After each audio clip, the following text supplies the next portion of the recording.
Nii, tere tulemast kõigile. Vaatan, et kell on saanud 15 ja võime siis alustada järjekordse uurijatunniga. Täna on meil siis selline mõneti eriline uurijatund, kuna lisaks meie tavapärasele Zoomile, kust me muidu oma uurijatunde üle kanname, oleme seekord nähtavad ka läbi ERR-i portaali. Nii et siin puhul ka veel tervitused kõigile uutele osalejatele. Lisaks võin veel öelda ka seda, et täna on meil siis võimalik uuriatundi jälgida peale tavapärase veel ka siis läbi viipekeeletõlgi ja ka subtiitrites läbi kirjutustõlgi. Viipekeeletõlk on nüüd küll ainult neile nähtav, kes jälgivad meid läbi Zoomi. Selle juhendi panen siinkohal ka veel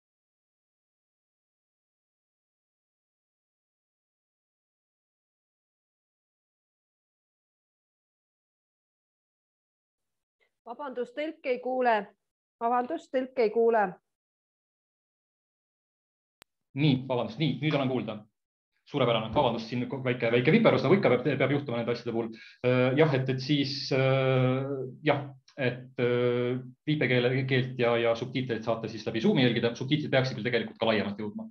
Nüüd neile, kes meid ERR-is jälgivad, siis tundub, et kahjuks sealt ERR-i portaali kaudu ei ole võimalik seda akent täis ekraani peale panna, et siis võite vaadata, et seal selle videoakna all on see tekst YouTube, et kui te sinna klikate, siis teid viiakse otse YouTube'i selle ülekande juurde, et seal saate siis nagu pildi suuremaks teha, et on lihtsam jälgida.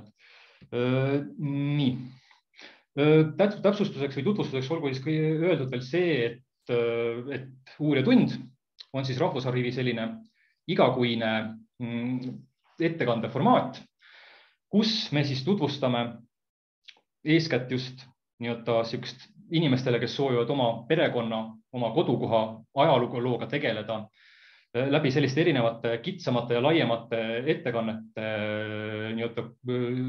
tutvustame, kuidas seda siis nagu omal käel teha, mis allikaid kasutada, kuidas nendeni jõuda, kuidas nendega hakkama saada ja nii edasi. Et kui teil on selle vastu huvi ka tulevikus osaleda, siis korra jagan oma ekraani.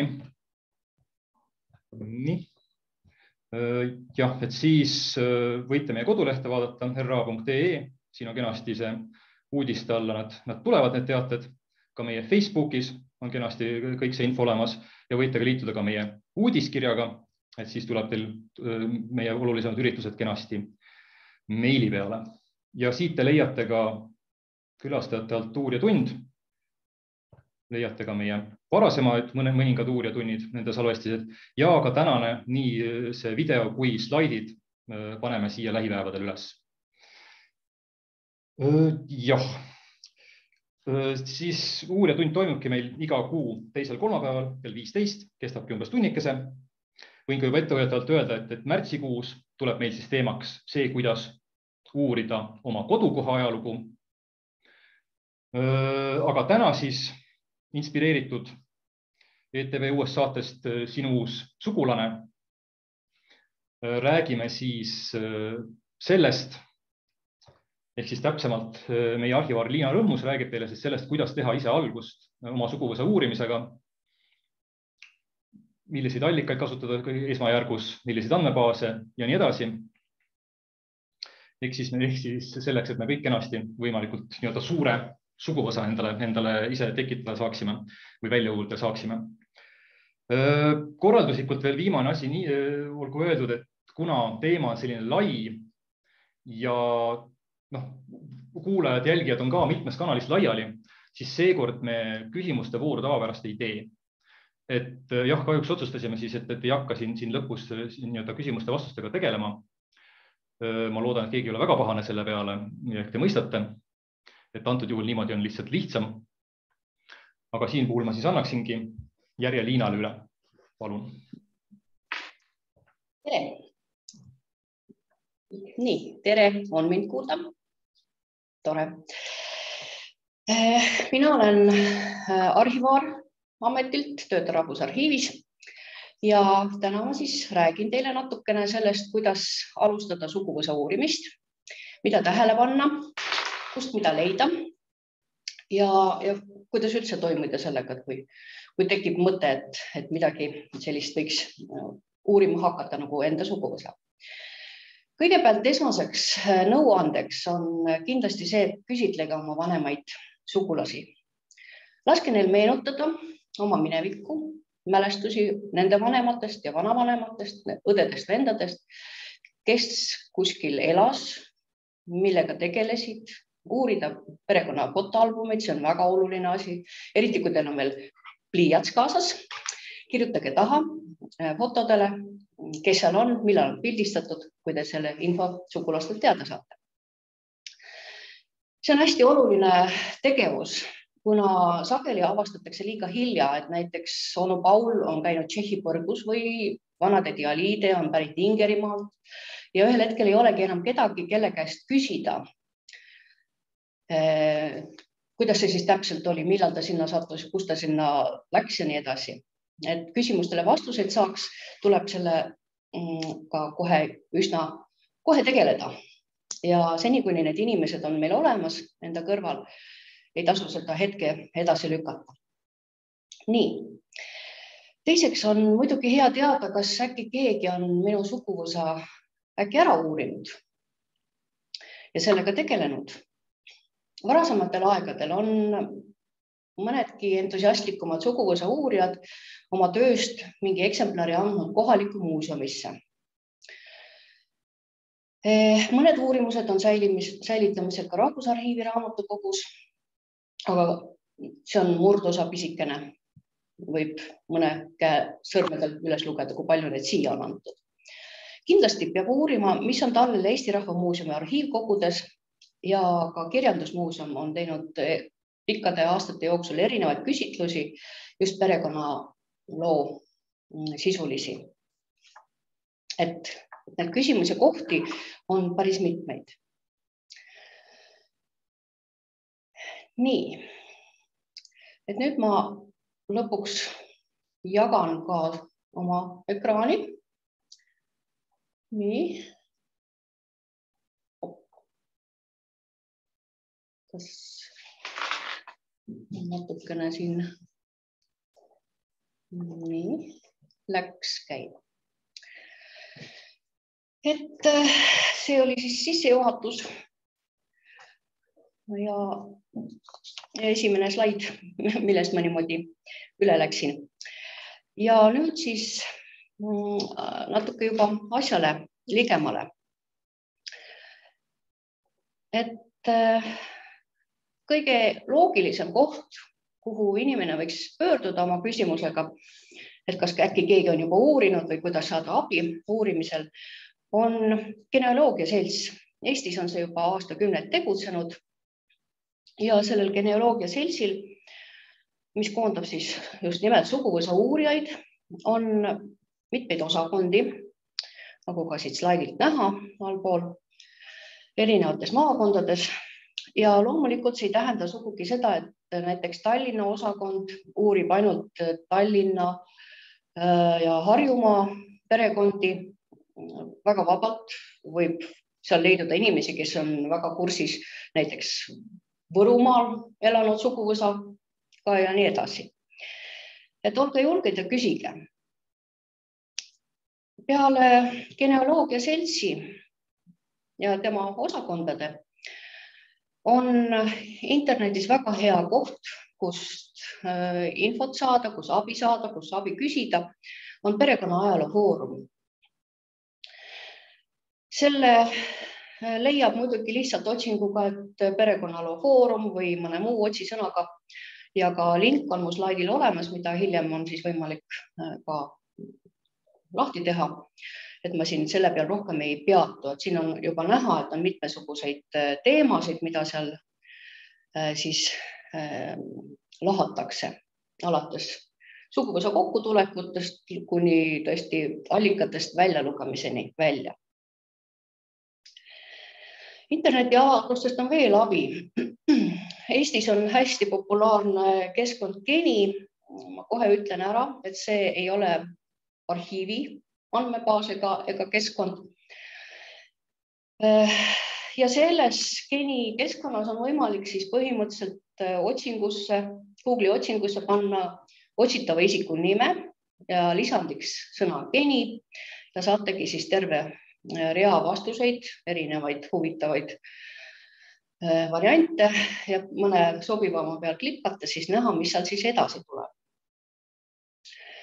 Et siin ka on muidugi hea teadmine, et kõik inimesed, kes genis on, ei ole mitte sugulased, mõned on ka hõimlased ja mis vahe neil on, et sugulane on siiski nagu otsene veresugulane ja hõimlane on nii-öelda sisse tulnud suguvõssa, abiellumise teel tavaliselt.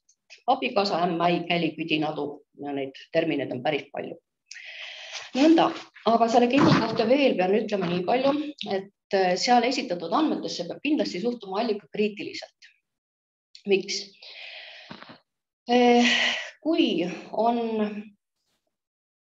kande juures mõned viited, arhiiviviiteid võite siit leida küll, ja siis te saate väga lihtsasti kontrollida, kas need andmed, mida seal üleval pool on kirjeldatud, ka tõesed on, kust see info pärineb, mis sinna genisse on kirja pandud ja siis seda ka kontrollida.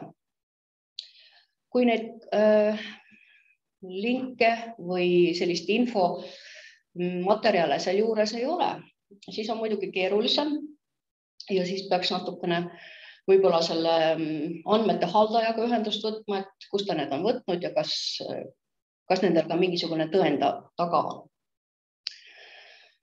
Et see on jah, suhteliselt levinud ja hästi populaarne, aga nagu ma ütlesin, suhtuge palun kriitiliselt. Kriitilist meelt on hea omada. Nõnda, järgmine arhiiviväline andmebaas on Haudi. Kuigi sellega ei ole ühinenud kõik Eesti kalmistud, et see on siis kalmistute register, annab otsing seal päris toredaid tulemusi, eriti 20. ja 21. sajandil maetud inimeste kohta, kus nad on maetud, kus nende hauaplats on ja sünni- ja surmadaatumeid võib sealt ka leida. Paljudel omavalitsused omavad ka oma isiklikku sellist kalmistukodu, kalmistute andmebaasi, nagu näiteks Tartul on olemas ja selle siis leiab Tartu linna kodulehelt. Aga jah, et siin Haudis on väga paljudel kalmistute kohta info juba olemas. Et mainime kindlasti ka digiteeritud allikate andmebaasi Digar, ajakirjandust uurima. Digarist on meil ka olnud uurijatund. Ja seal siis, millist infot on võimalik leida näiteks läände põgenenute kohta 44. aastal, isikute otsimiskuulutused sellel keerulisel ajal, on kaastunde avaldusi, nekrolooge, ametijuubeli tähistamiseks kirjutatud selliseid toredaid artikleid. Ja seal on ka kõige lihtsam otsida guugeldades nimi pluss Digar ja siis vaadata, mis välja tuleb. Ja olulised raamatud suguvõsa uurijale on kindlasti Aadu Musta koostatud perekonnaloo uurija käsiraamat, mis võiks olla lausa öökapiraamat, ning aastal 2000 ilmunud eestlaste perekonnaloo allikad. Üks siis räägib just nimelt, on nagu väga toredas populaarteaduslikus stiilis ja hästi lahti seletatuna nendest allikatest, siis, mis sealt leida võib ja kuidas nendega ümber käia ja mida sealt tähele panna. Eestlaste perekonnaloo allikad on rohkem nagu allikakesksem ja sellisem akadeemilisem lähenemise viisiga. Ja lõpuks siis astume hiireklikiga arhiivi. Nii nagu ennem Sven näitas, on siit võimalik, vaatame, kas läheb.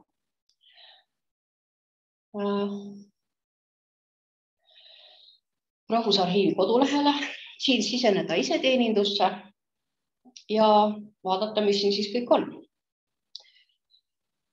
Kodulehel on olulist infot, kui siin allapoole kerime, just nimelt arhiiviallikate kasutamise all suguvõsa uurimine. Siin on terve rivi pealkirju, mille peal klikkides saate siis pikema teksti juurde, kuidas suguvõsa uurida, millest alustada, kas äkki keegi teeb ka raha eest sellist tööd, kõiksuguseid erinevaid teemasid, nimede eestistamine, väljarändamine, setude kohta ja järjest siit teemad tulevad. Et on siis näha, millised need, siin on ka fotos või pilte juures, millised on allikad, näiteks setude perekonnanimede panemise kohta aastast 1921. Et sellised illustreeritud viited. Siin paremal pool jäävad muud kasulikud viited ja linke üle maailma erinevatele perekonnaloo uurimise selliste kohtadele. Lätlastel on siis Raaduraksti ehk siis juurtekirjad või perekonnakirjad, mis on ka digiteeritud allikaid, siis saab siit näha. Ja kui siit suguvõsa uurimisest natuke allapoole vaadata, on ka lugemine ja tõlkimine ning paleograafia, mis siis on olulised selleks, et lugemise ja tõlkimise all leiate samamoodi abi. Liina, ma korra segan. Kas sul peaks praegu näitama veebi? Jah. See praegu näitab ainult slaidi jätkuvalt.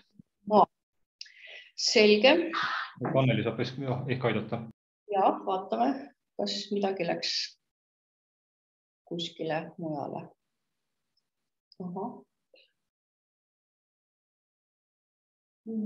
Nii. Lähen hästi kiiresti siit tagasi. Et virtuaalne arhiivi uurimissaal, siin vasakul suguvõsa uurimine, milles siis pealt klõpsates näete kõiki neid teemasid ja paremal pool teatmestud, digiteeritud allikaid ja muid kasulikke viiteid. Siit samast allapoole on lugemine ja tõlkimine, kust leida abi ja paleograafia, kus siis saab ise harjutada sellist vanaaegse kirja lugemist. Nii, nüüd ma siin katsun selle koha kinni panna ja räägin mõnedest andmebaasidest, mis siis veel on olulised. Proovime siit tagasi minna.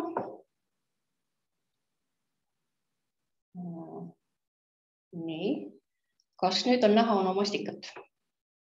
Tore. Et see on üks meie vanimaid andmebaase, kus siis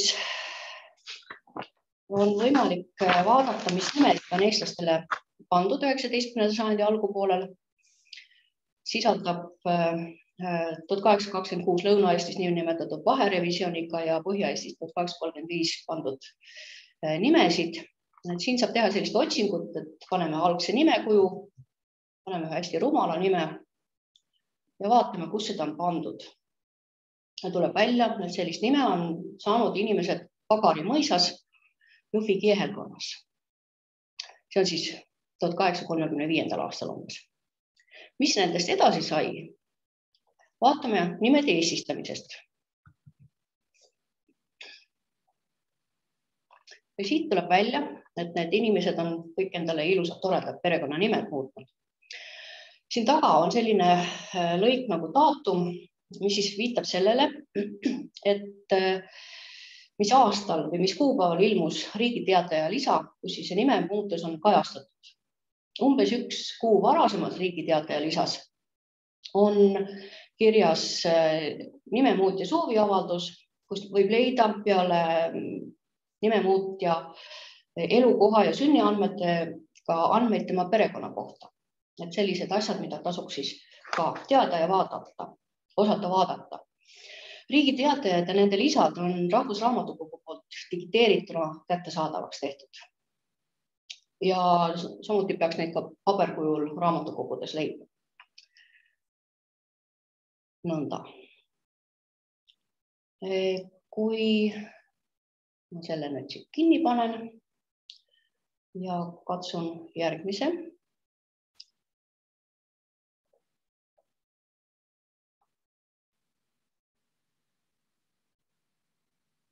Saki lahti teha. Nii. Siis tuleb ette meil näiteks selline andmebaas nagu Tartu aadressbüroo. Need kõik on olemas virtuaalse arhiivi uurimissaali lehel, aga lihtsalt kiiremaks näitamiseks. Siin saab teha näiteks täpsema otsingu. Paneme, üks tore nimi Aleksander, võtame Tõnissoni, mida me tema kohta teada saame. Et on olnud päris mitmeid Aleksander Tõnissone, võtame siit selle Jaanipoja ja vaatame, kas me saame siit midagi tema kohta veel teada, kui me sellesse andmebaasi sisse läheme. Siin me peame sisse logima, aga sellest tuleb natukese hiljem veel juttu, kuidas see veel käib. Nii. Läks käima. Ja need on siis Tartu linna sisse kirjutatud ja sealt välja kirjutatud andmete kartoteek aastaist 1920 kuni 44. Ja sellise kaardi peal on olemas siis sünnikuupäev, tema kodakondsus, rahvus ja siin on isegi kirjas, et see Aleksander Tõnisson on olnud linnapea. Tõepoolest Tartus oli selline linnapea, millal on dokument välja antud ja nii edasi. Teisel pool, ehk siis järgmisel kaadril on kirjas, kus ta on Tartusse tulnud, kus ta on Tartus elama asunud ja kui ta on elukohta muutnud, et siis sellised andmed.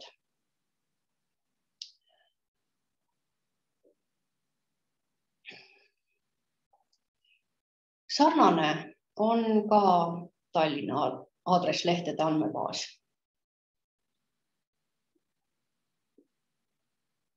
Nii. Kui me näiteks siia paneme ühe huvitava otsisõna või perekonna nime, näiteks Päts, näiteks Leo ja otsi, siis saame teada, et kui siin peal klikata, taga on siis vaata faili, et tuleb siis see dokument ka ise välja. Et saame teada, et see Leo oli Konstantini poeg, tema sünniaeg, tema elukoht ja veel üht-teist huvitavat. Nõnda. Ja viimane, mida ma teiega jagada tahaksin, on Album Akadeemikumi andmebaas. Ehk siis Tartu Ülikoolis aastal 1918–44 õppinud inimesed. Kui me siia selle Pätsi paneme, siis saame ka päris mitmeid. Ja kui siin edasi klikkime, siis saame ka täpselt teada, kellega on tegu, millal ta koolis on käinud, mis andmed siin on. Ja siin allpool on ka viited tema toimikutele, ülikooli toimik ja kui on ka muudes fondides tema kohta, siis ka see viide. Nõnda.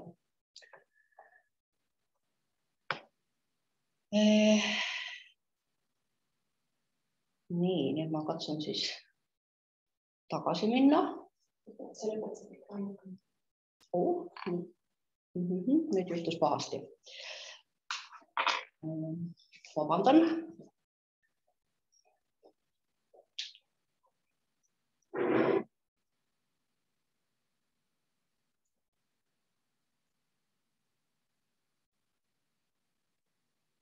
Väike tõrge.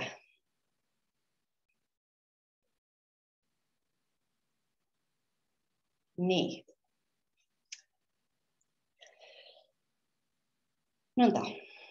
Järgmisel lehel, mis mul siis teemapunktiks on juba siis, kuidas ligineda allikatele.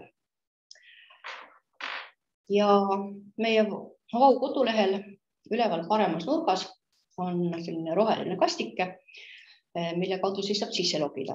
Kui te ei ole veel kasutajad, siis vajutage sinna, saate registreerimislehe ette ja saate siis oma kasutaja nime ja salasõna luua, mille abil siis edaspidi meie digiteeritud allikatele igalt poolt ligi pääseda.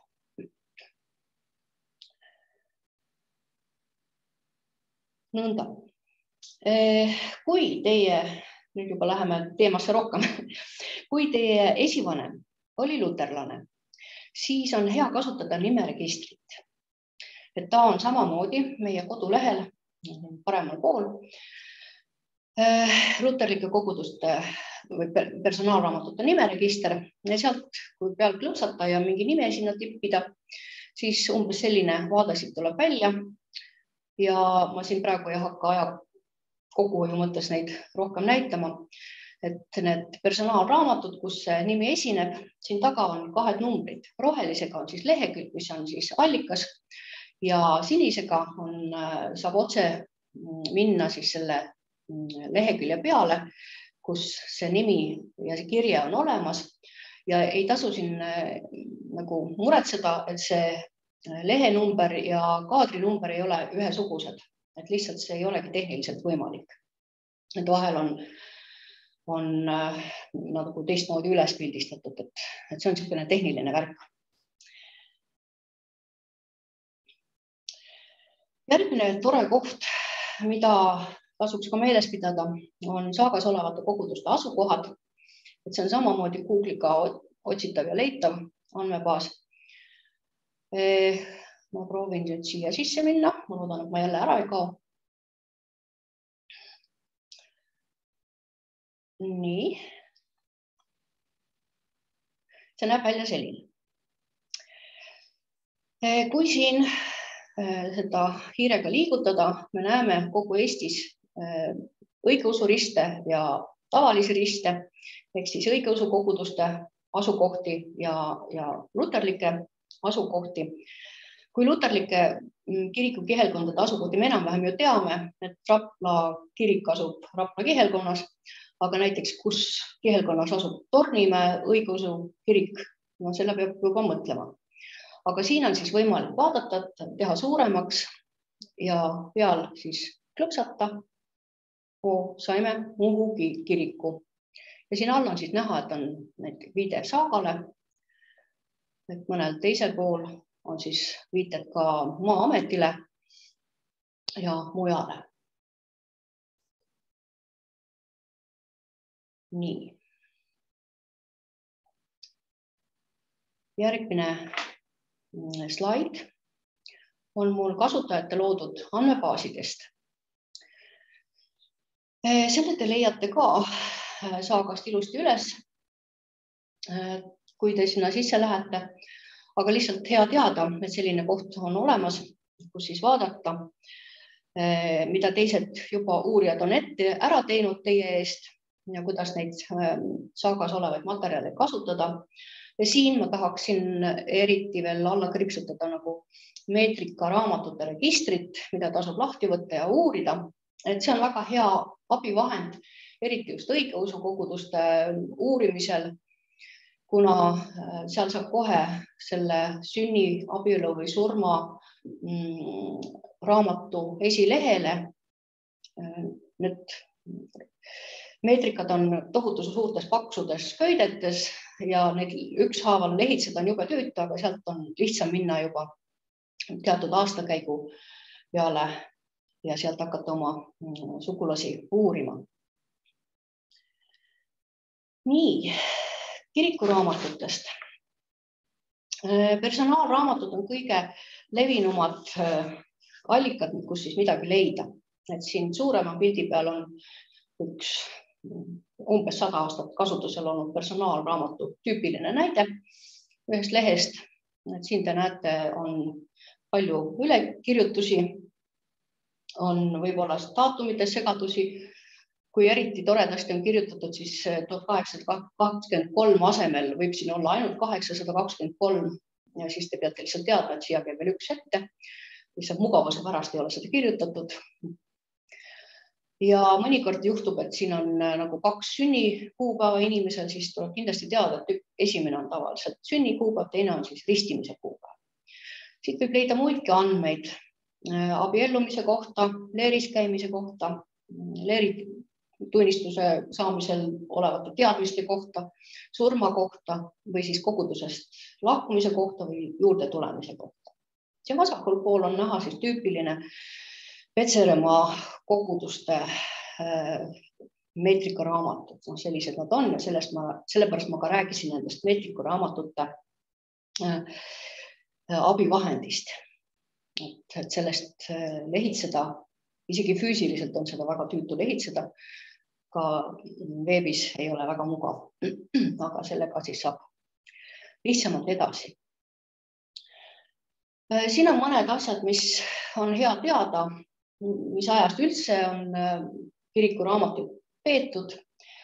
Eestis on vanimad olid, kui ma õigesti mäletan, pisut varasemad kui see aasta, siin on ka näha 1669 oli Kadrinas kirikuraamat, kus siis on selliseid sünnikandeid ja muid kiriklikult läbi viidud toimetuste kandeid.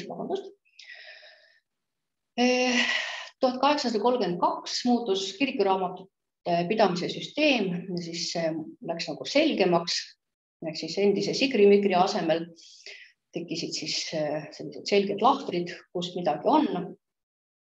Ja lihtsalt hea teada, et sellest ajast on meil nagu kõige rohkem allikad üldse pärit. Ja see kestis kuni 1926. aasta suveni, kui kirik lahutati riigist ja kirikuraamatute pidamine ei olnudki enam nagu kohustuslik. Et inimesed võisid ka ilma kirikliku tseremooniata abielluda või lapse sündi registreerida. Et siis enne 26. aasta 1. juulit oli siis kirikuraamatud, personaalraamat juurukogudusest on näiteks. Ja pärast seda siis, vorm on natukene teisem, aga sisu on väga palju sarnane, on perekonnaregistrid. Et siin on ka näha, et on inimese nimi, tema vanemate andmed, sünniaeg, kui on siis lapsed, kui on siis abikaasa ja siis kui on mingid märkused, siis on need ka sinna juurde kirjutatud. Perekonnaseisu ametid pidasid siis perekirju ja seal siis ei ole kirjas näiteks armulaual käimised, mis paistavad siit kirikuraamatust natuke välja. Ja need registrid on praeguse seisuga maakondade perekonnaseisu ametitest, paberdokumentide arhiivid on ilusti Rahvusarhiivile üle antud. Ja samuti ka Siseministeeriumis peetud perekirjad on jõudnud Rahvusarhiivi. Nende originaale uurimissaali kahjuks ei laenutata, aga perekonnaseisu dokumentide digipiltide üleandmine on alles pooleli. Ja kui see ühe korra saab ühele poole, siis tõenäoliselt valmib ka vastav moodul, mille abil siis on võimalik neid uurijatele ka kasutamiskõlblikuks teha. Nii, seni aga saab selliseid päringuid esitada rahvastikuregistrile, et 20. sajandi teine pool on võimalik siis sealt järele küsida. Et seda on ka hea teada. Et siin edasi-tagasi saaga ka olen siin käinud ja võib-olla väga pikalt siin sisse ei lähegi, aga räägin ära kahest asjast, mis on Vau kodulehel ilusti olemas. On andmete otsimine AIS-ist ja saagast AIS arhiivi infosüsteem, mis praegusel kujul näeb sellise sinise kastina ja seal on üks otsilahter. Kui sinna panna näiteks ELK Muhu kogudus, siis peate siin järjest klõpsima, kuni jõuate kirikuraamatute nimistuteni. Siis võtate siin sünni, abielu ja surmameetrikat näiteks, siis näete, kui palju neist on digiteeritud juba, aga mõningad võivad olla digiteerimata mingil põhjusel. Et siis kõik arhiivi säilikute pealkirjad on AIS-is olemas. Säilikute sisud sealt ei saa üldjuhul. AIS-i kande juures all vasakul on tavaliselt siis telli nupp. Kui on digiteerimata materjal, siis saab seda uurimissaali tellida. Ja kui seal on vaata dokumenti, siis saab oma kasutajakontoga seda sealt virtuaalselt ka näha, kui see on siis saagas olemas. Saaga leht, mis siis näeb välja kirikuraamatute saki alt selline, et siin on siis kirikuraamatud, mis on avalikes arhiivides, kirikuraamatud, mis on ELK kogudustes, on digitud, sinna on muidugi juurdepääsuga võimalik minna Apostliku Õigeusu Kiriku materjalid, muud konfessioonid ja Koidula kogudus. Siin siis võib-olla ma siia saagasse siiski veel korraks põikan sisse.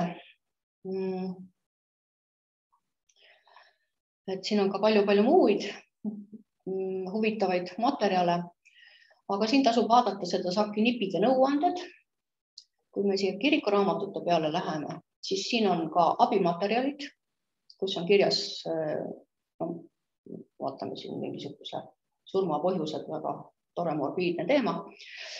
Et kui on kuskil kirjutatud selline sigri-migri ja siis mida see tähendab ja kuidas see siis on lahti kirjutatud, et sellised väärt abivahendid on siin olemas. Ja seda kõike siis saab siit vaadata. Siin on samamoodi see meetrikaaastate register ja kõik muu.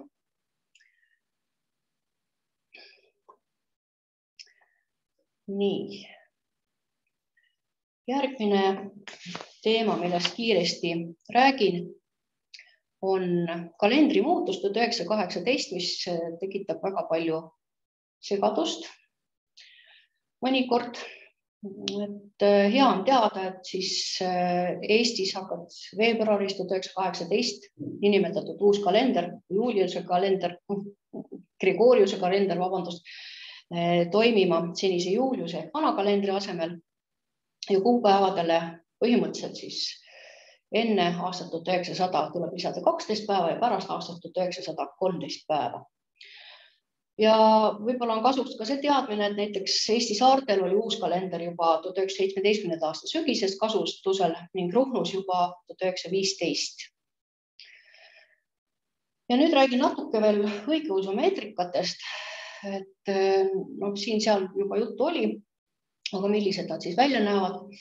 Et selle kohta on meil ka olnud eraldi uurijatund. Et õigeusu materjalidest, nagu juba ütlesin, neid kogudusi leida on hea kasutada siis saagas olevate koguduste asukoha abivahendit. Ja pean ütlema, et õigeusu kogudustel ei ole sellist suurepärast allikat nagu personaalraamatud. No, erandid võib olla väga üksikuid. Need on siiski tõesti väga harvad, aga neil on olemas 19. sajandi lõpu ja 20. sajandi alguse kohta väga oluline allikas on pihilehed. Milline see välja näeb, on siin väikene, tegin nagu suuremaks siin, et siis näeks kirjaid. See on siis kirjas perekond. Siin eespool peab olema siis meeste numbrid, siin paistavad naiste numbrid, et kõik on eraldi arvestusega. Ja siin on siis näha, et kellegi Peeter Ilvesel, kes oli 39-aastane, on naine Liisa, kes oli luterlane. Ja tema kohta ei ole siin mitte midagi. Tema kohta siis me peame selle Liisa Ilvese kohta vaatama luterlikust allikate baasist. Et sageli ongi niimoodi, et siis mitte õigeusklikud kas üldse ei märgitud või on märgitud niimoodi, et tema luterlasest mees või naine. Ja siin paremal pool on sünnimeetrika, kus siis on näha, et segaabieluparidest sündinud lapsed sisuliselt reeglina ristiti õigeusku. Siin on ema on luterlane, isa on õigeusklik ja laps on siis õigeusu meetrikasse kantud.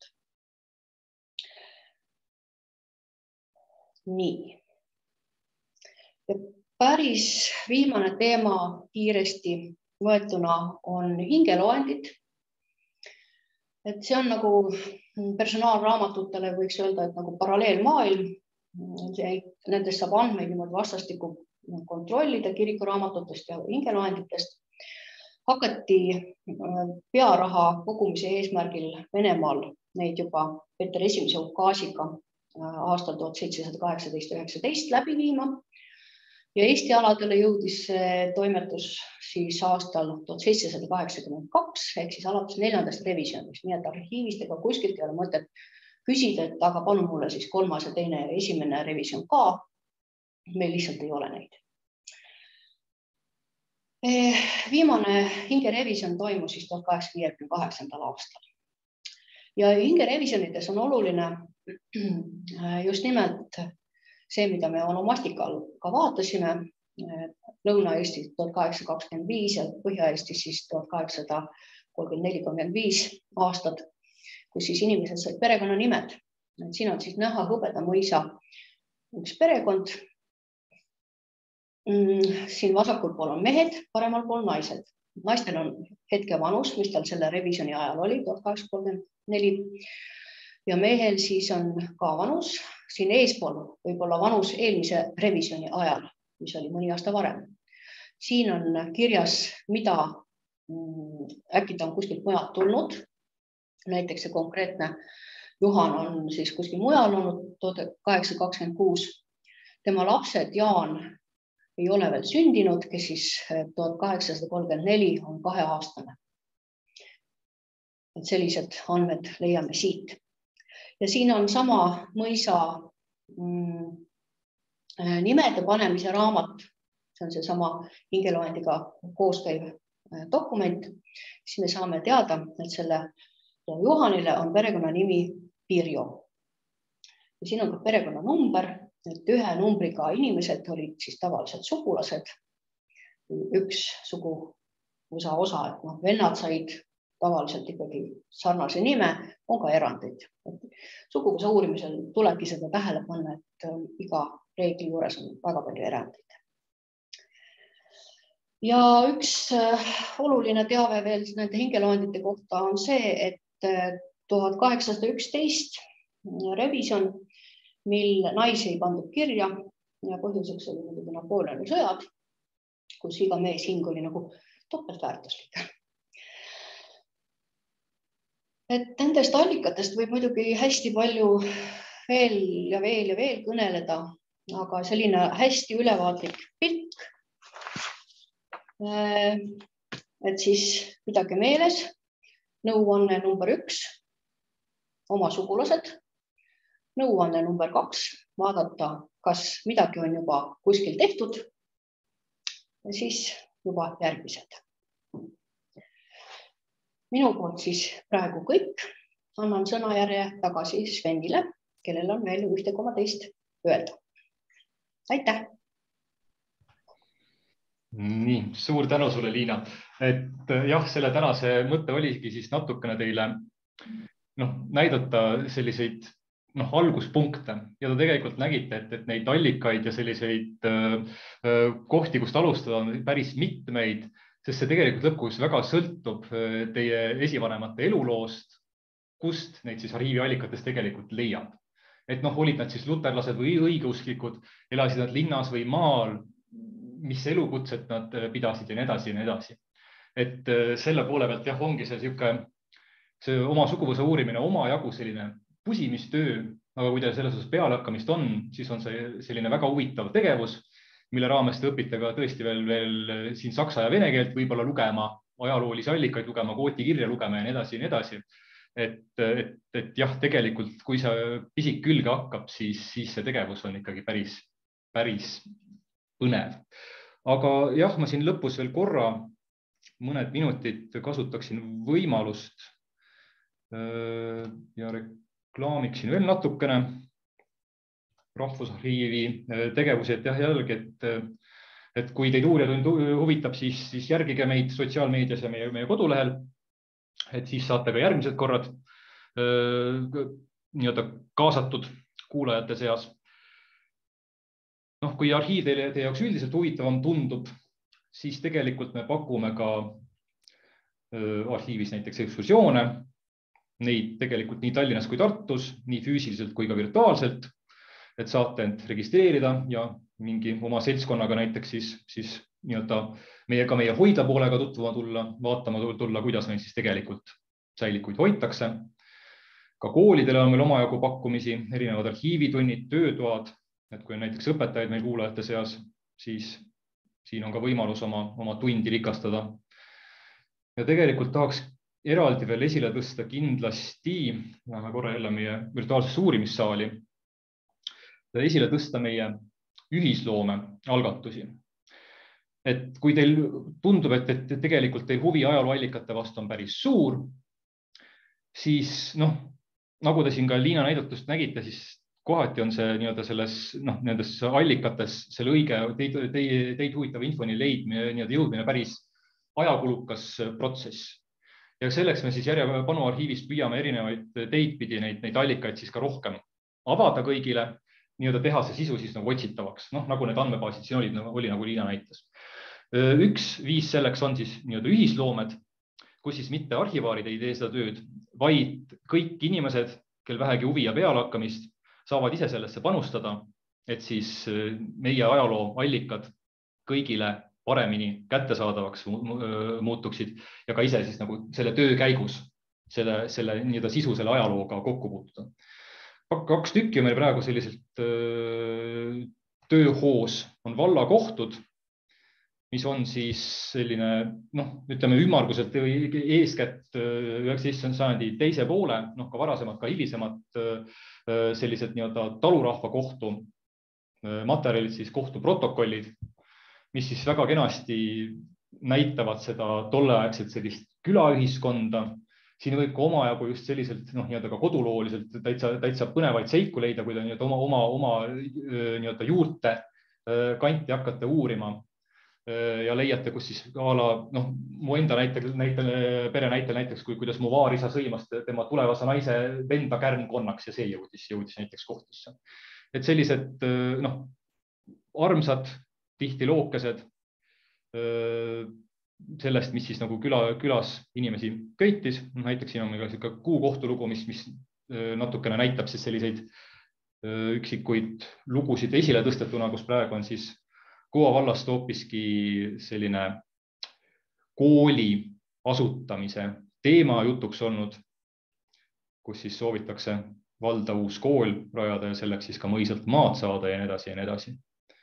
Aleksander teise nime pidi kool saama.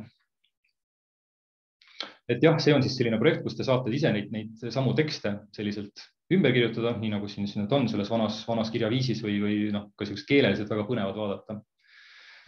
Ja teine ühisloomeprojekt, mis praegu jookseb, on siis Vabadussõda, kus siin siis ka erinevatest allikatest on võimalik siis avada erinevaid, ongi kõiki neid sõdureid, kes siis nende isikuandmeid, kes siis meil Vabadussõjas osalesid.